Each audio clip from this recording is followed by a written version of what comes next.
So that was another fantastic session that just give me a moment to another opportunity to say I told you so. I said we had fantastic people in this province doing absolutely brilliant work. I think some of the nuanced insights that we've heard from the panel today have been outstanding. I heard a tension between evidence as essentially an exogenous shock to the system, where a company just says, hey, look at this, and it's like, we don't need to, what on earth do we do with that? You know, and we have no control of it. But we can organize a system that uses it as an enabler of appropriate change. So, you know, at that level, the fact that we have already in place processes to stop them being the exogenous shocks and convert them into this enablers of good change, I think is fantastic. I heard very richly the issue of cognitive biases. We could have perfect evidence delivered perfectly, but because the providers of care, and let's be honest here, the recipients of care are, like the rest of us, very imperfect humans.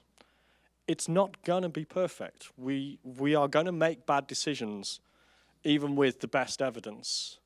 And so how do we design our system to disable and discourage poor decision making and enable and encourage and reward? And so I won't join the fee-for-service bandwagon. I think one or two people covered that today. And I heard the importance of actual structures. You've got to create a system infrastructure that's supportive of the good things. And I think the SCNs is something, you know, we're going to boast about until probably almost everyone in this room is retired, actually, because it's such a good model for innovation pull, not just technology innovation, but behavioral innovation. I've got lots to take away and think about. I hope, and I'm confident that everyone in the room has. I would like to just briefly ask our external guests if they have any last reflections they'd like to share with us. Actually, I do, because I thought there were some really interesting panel sessions in the end. So there's four kind of key things that came to light for me, and I always like to start with the patients. From Deborah and the other patient representatives, it is about engagement. If you're not engaging patients, you need to be engaging patients and doing it in a meaningful way. As an evidence-based organization, we like to look for evidence and best practices and research on how to engage patients. This is one area where you can forget that. Just do it. Just get on with engaging the patients. But it is an area ripe for research.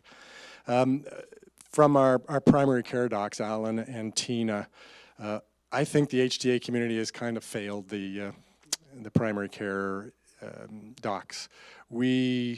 It's something that's been bugging me for a while, that we do need to put much more of a focus in the work we do on better supporting the frontline clinicians, whether they're physicians, pharmacists, physiotherapists, social workers, etc. So my promise is we're going to be doing a lot more in that regard with moving it forward. Third is something that Fiona talked about in the timeliness, and this is a real cultural issue for HTA.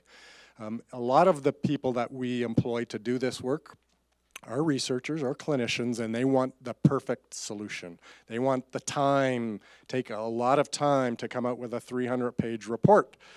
And that's wonderful. However, the culture of HTA, and to me, I'm a big believer that it is supporting decision making. There is uncertainty.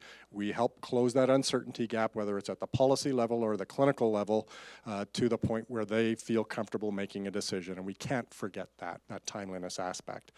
And then the last thing, Blair, the strategic clinical networks, I think, is a global best practice. And what can we do to take that and expand it pan-Canadian-wise to help us all make better decisions? Right, so I guess as one of the final speakers, I think, you know, one either has to be brilliant or brief, so I'll be brief. You know, many of you have probably heard this before, but when people say, you know, we don't have an organized healthcare system in the United States, somebody always points out, well, just try to change it. And, you know, it's organized to stay the way it is.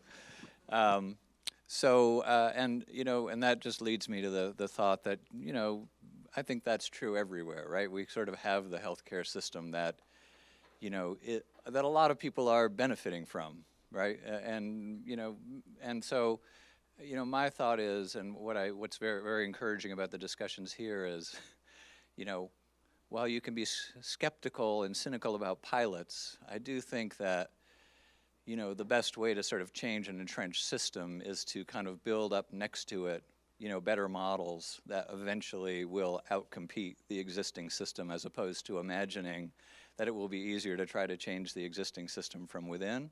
So that might have been neither short nor brilliant, but it's what I'll finish with. Thank you, Sean. That was it was excellent. And on that note, I will say thank you very much, and will you please join me again in thanking our fantastic speakers.